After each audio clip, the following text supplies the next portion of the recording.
The National Hurricane Center keeping a close track on 3 storms that could develop into something worse. This comes, of course, as recovery efforts continue in Louisiana after Hurricane Laura.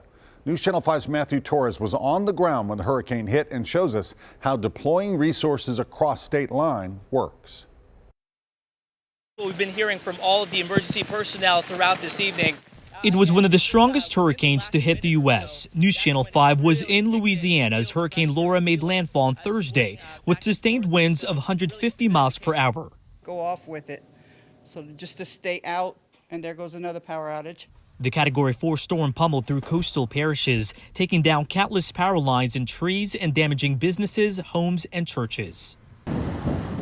We spoke to many people along the Gulf Coast who already lived through Hurricane Rita 15 years ago. They expected Laura to be just as bad, if not worse, early on. You see the water on both sides of the road and it's rising.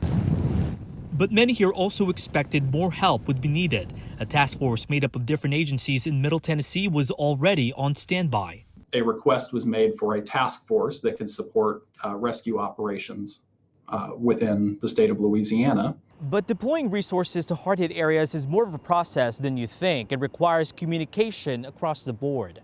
Because the hurricane was so big and widespread, the state of Louisiana reached out for help from neighboring states through a national system called the Emergency Management Assistance Compact, or EMAC. Basically a mutual aid agreement or an assistance agreement between states. This form of communication mobilizes help faster. And even though they had to turn around because there was enough resources, local teams are more than willing to assist. Knowledge that someday when we need the help here locally, that these organizations are going to give back to us and come help us here in Middle Tennessee. Matthew Torres, News Channel 5.